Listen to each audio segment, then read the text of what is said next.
Olá, boa tarde. A destinação de recursos provenientes do pagamento de verbas pecuniárias que substituem penas não privativas de liberdade segue as diretrizes do Conselho Nacional de Justiça.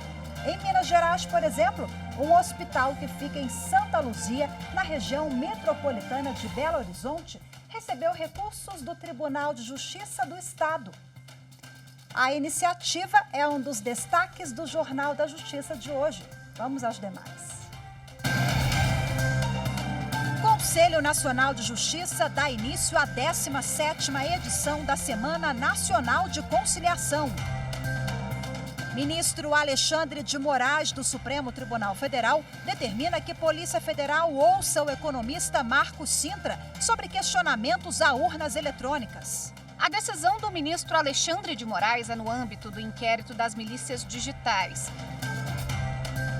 E ainda começa julgamento da ex-deputada Flor de Lis e mais 4 réus pela morte do pastor Anderson do Carmo.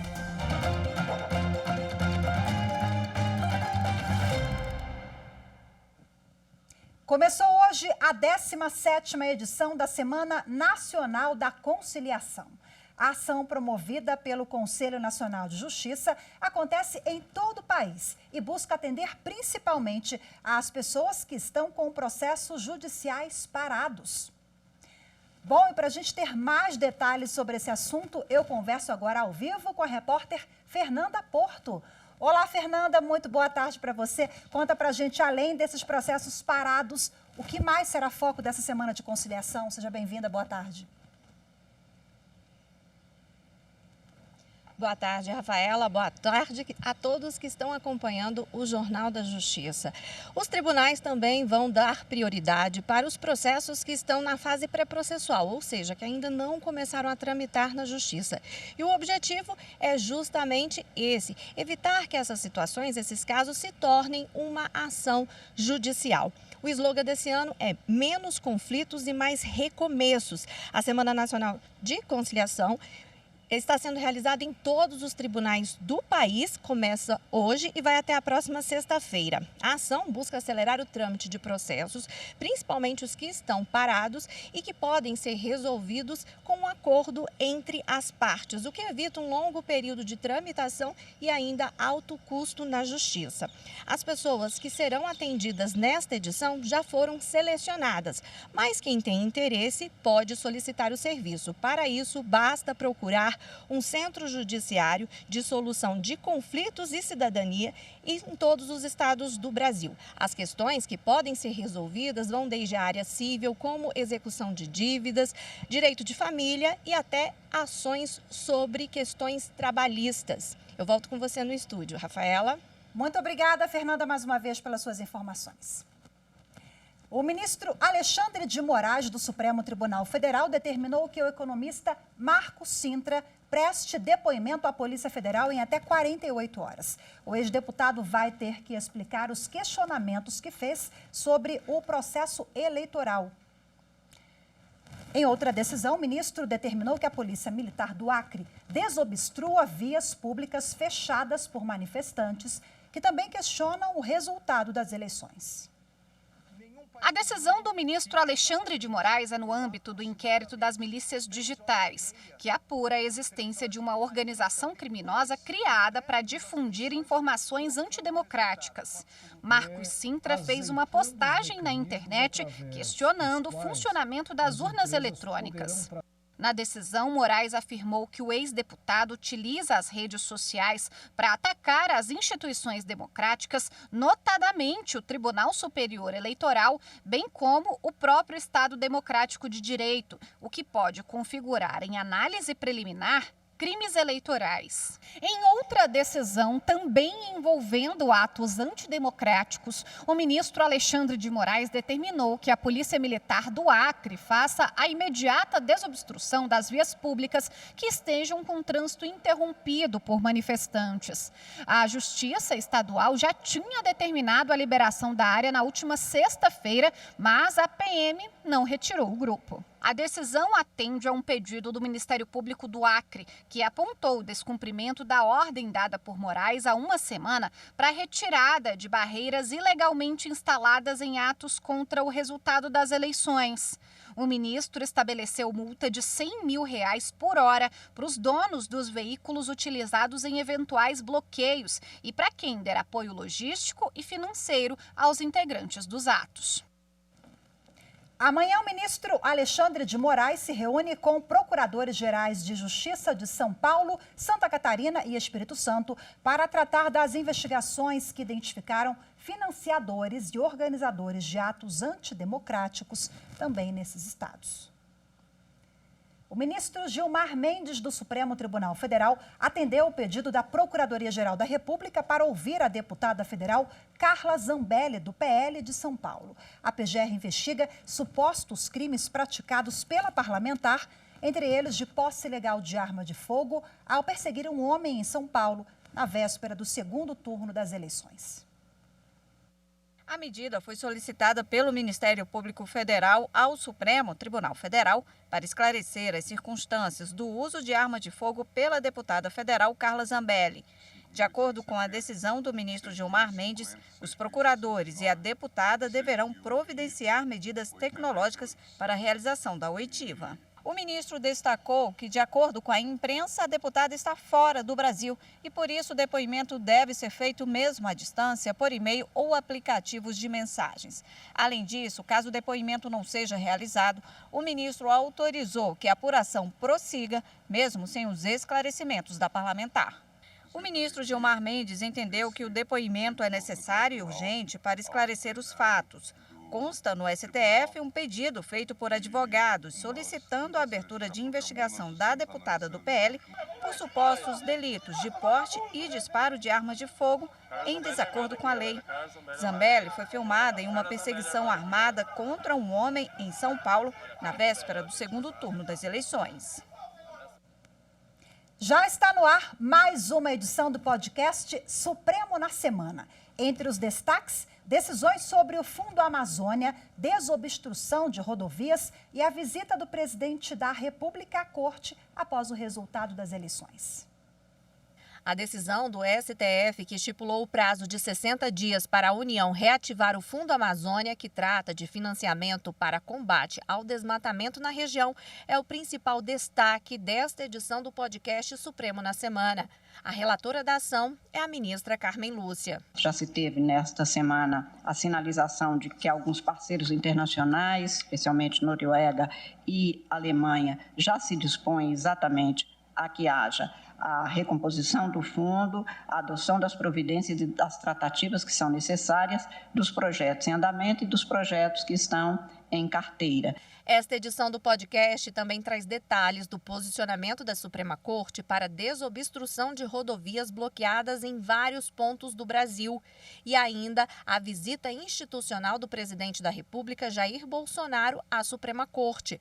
O encontro foi a convite da presidência do STF e os ministros reforçaram a importância do reconhecimento do resultado do segundo turno das eleições 2022. O plenário do Supremo Tribunal Federal vai analisar em sessão virtual extraordinária, nesta terça-feira, a decisão da ministra Carmen Lúcia, que suspendeu os efeitos da medida provisória que alterou as regras de apoio financeiro ao setor cultural e de eventos. Quem traz as informações para a gente é a nossa consultora jurídica da TV Justiça, Gisele Reis. A medida provisória alterou regras de apoio financeiro ao setor cultural e de eventos. A legislação autorizou a União a destinar aos estados, Distrito Federal e aos municípios o máximo de 3.862 bilhões de reais em ações destinadas a combater e minimizar os efeitos da pandemia sobre o setor cultural. Para que haja o repasse, a União deve observar a disponibilidade orçamentária e financeira. A norma foi questionada pelo Partido Rede Sustentabilidade. O principal argumento é que as alterações transformaram a obrigação legal de repasse de recursos ao setor cultural em uma mera opção. Na última sexta-feira, em uma análise provisória, a ministra Carmen Lúcia decidiu suspender a MP por entender que ela foi utilizada como manobra do presidente da República para esvaziar a finalidade das leis anteriormente aprovadas pelo Poder Legislativo. Com a suspensão da MP, volta a valer a legislação anterior, que trata sobre repasse ao setor cultural. Essa decisão liminar será apreciada pelos ministros do STF na sessão extraordinária do plenário virtual convocada para amanhã. Veja a seguir no próximo bloco. Em Minas Gerais, dinheiro arrecadado com verbas pecuniárias que substituem penas não privativas de liberdade é repassado para reabrir maternidade. Os detalhes daqui a pouquinho, voltamos já.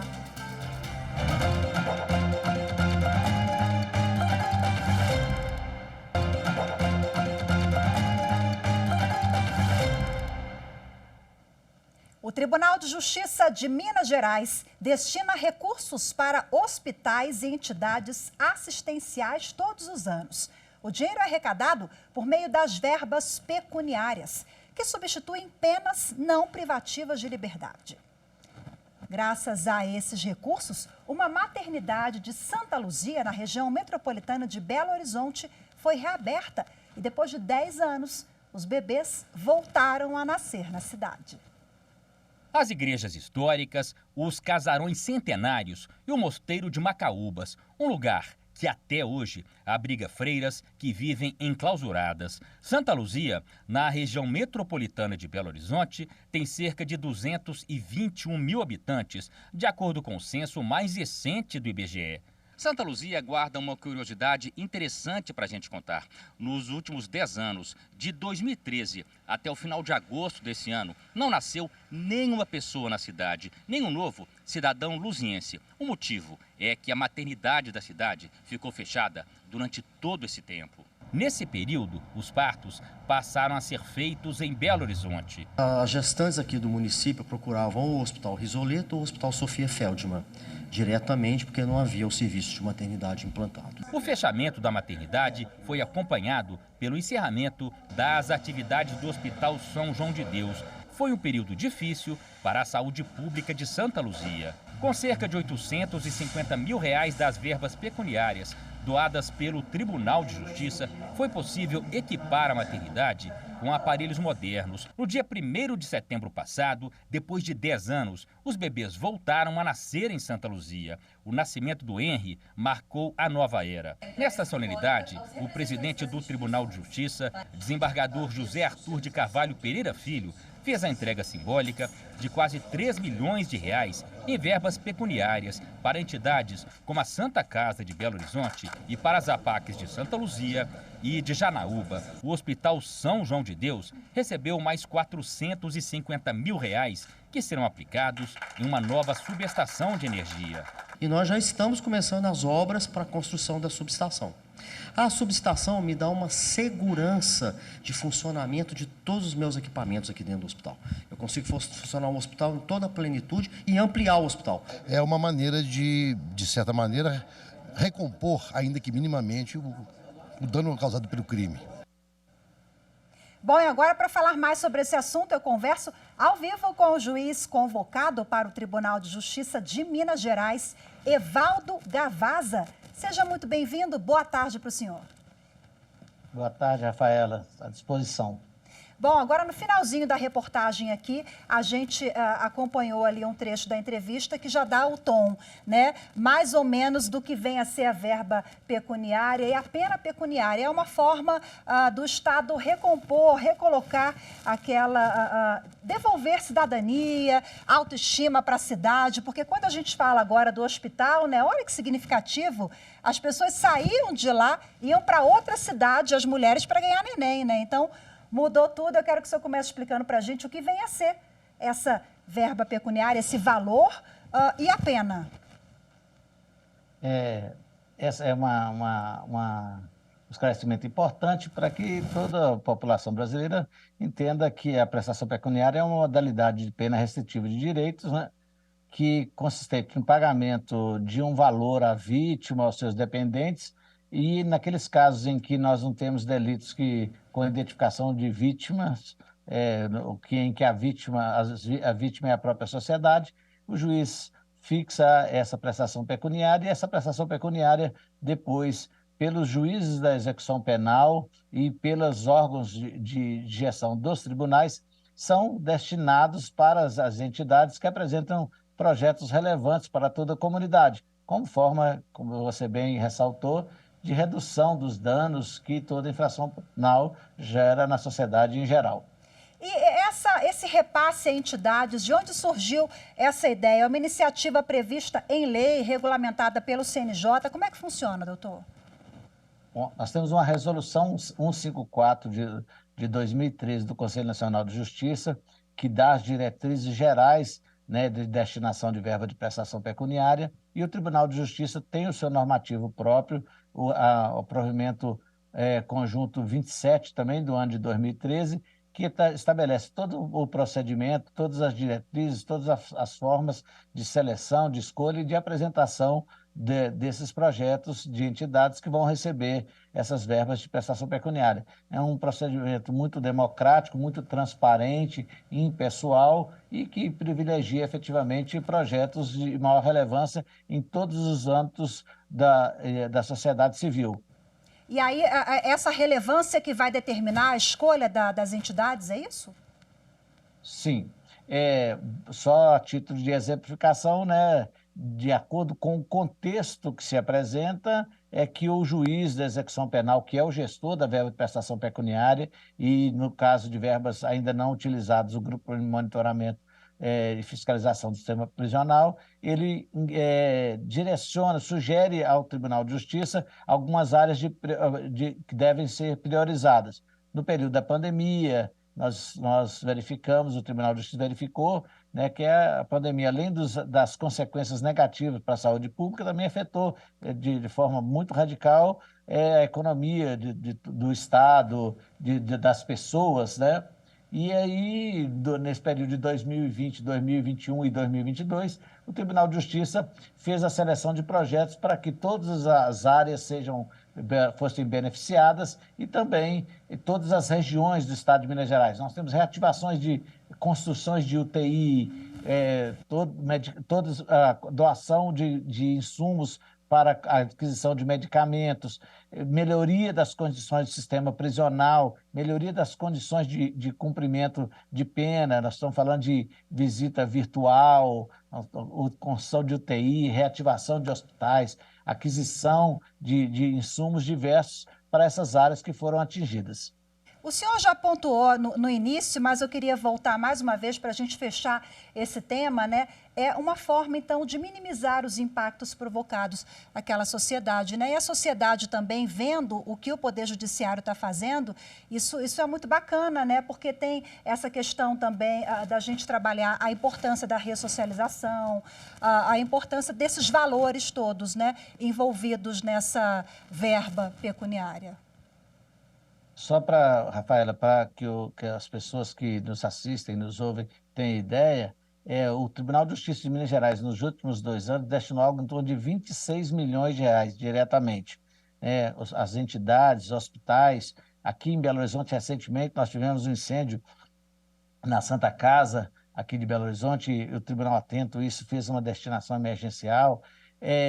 São valores, são atos que a gente se inclui naquilo que nós conhecemos como justiça restaurativa, né? A proximidade do Poder Judiciário com a sociedade, além daquelas funções jurisdicionais de decidir conflitos, de analisar problemas jurídicos. Então, o Poder Judiciário tem que sair das suas fronteiras e sair com a segurança jurídica necessária e contribuir para a melhoria das condições de vida em sociedade em geral, amenizando, como é muito importante acrescentar, as consequências negativas que toda pessoa que se envolve em infração penal comete, né?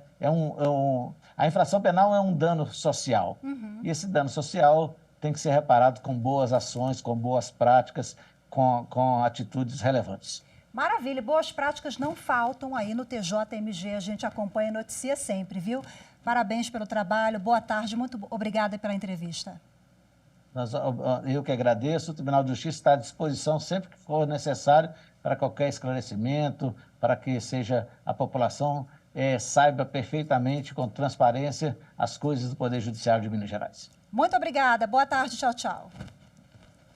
Veja a seguir no próximo bloco, começa o julgamento da ex-deputada Flor Delis e mais 4 réus pela morte do pastor Anderson do Carmo. Os detalhes, daqui a pouco voltamos já.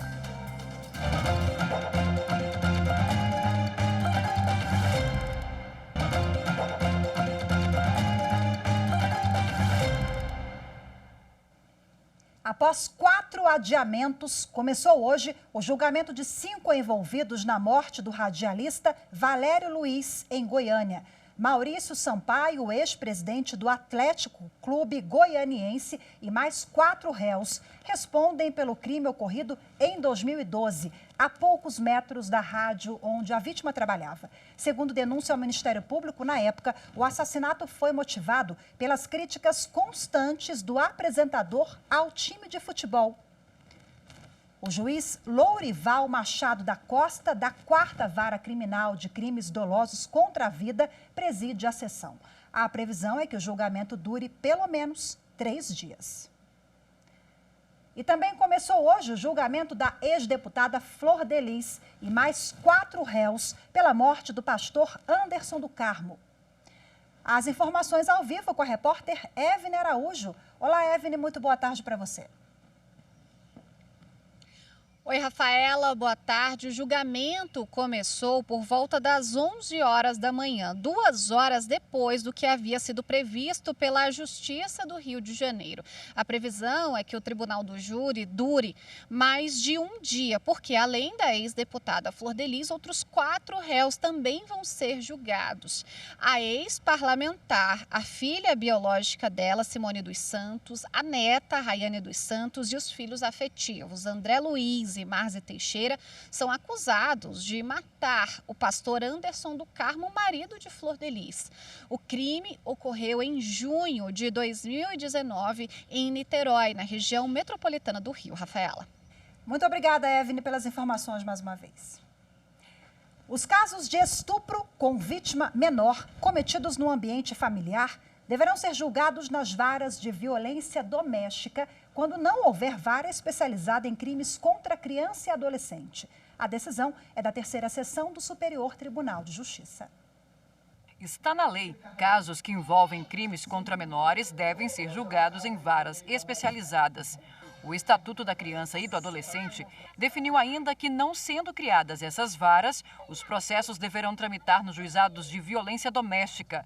E foi com base nessa previsão da lei que a 3ª Seção do STJ pacificou uma divergência existente no tribunal. O caso julgado trata de estupro cometido pelo pai contra a filha menor.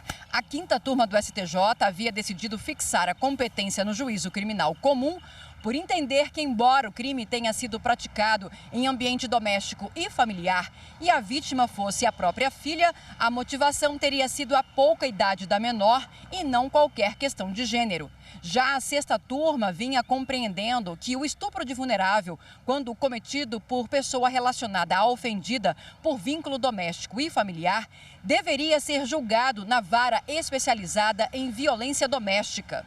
O relator, ministro Sebastião Reis Júnior, afirmou, entre outras coisas, que a violência doméstica e familiar é uma forma específica da violência de gênero, ou seja, aquela derivada do mau uso de relações de afeto e de confiança com deturpação da privacidade, em que o autor da violência se prevalece da relação íntima de afeto e do gênero da vítima para a prática de atos de agressão e violência. Ao modular os efeitos da decisão, o colegiado definiu que ela se aplicará às ações penais distribuídas após a publicação do acórdão do julgamento. Quanto às ações distribuídas até a data de publicação do acórdão, tramitarão nas varas às quais foram distribuídas originalmente ou após determinação definitiva dos tribunais, sejam varas de violência doméstica ou criminais comuns. E agora, uma última notícia sobre o Tribunal Superior Eleitoral. Aqui, nessa câmera aqui. Qual? Vamos nessa aqui. Bom, a participação de grupos minoritários no processo político e democrático no Brasil, em especial das mulheres negras, indígenas e da população LGBTQIA+, será tema do encontro Diálogos Democráticos, Mulheres e Formação Política. O evento, promovido pela Escola Judiciária Eleitoral, ocorre amanhã na sede do TSE, Tribunal Superior Eleitoral em Brasília, a partir das 3 horas da tarde. A abertura do encontro será feita pelo diretor da Escola Judiciária, ministro Carlos Orbach. A vice-diretora da escola, ministra Maria Cláudia Buchianeri, também participará da mesa. Em seguida, será apresentado o painel sobre participação da mulher na política, que contará com um debate entre a administradora do Plano Piloto de Brasília, Ilka Teodoro, o coordenador substituto da Comissão de Igualdade Racial do TSE, Fábio Esteves, e a representante da Articulação Brasileira de Lésbicas, Érica Capinan. As inscrições podem ser feitas no site tse.jus.br. Hoje ficamos por aqui. Muito obrigada pela sua companhia. Uma ótima tarde, excelente semana para todos nós. Temos um encontro marcado amanhã. Eu te espero. Até lá. Tchau, tchau.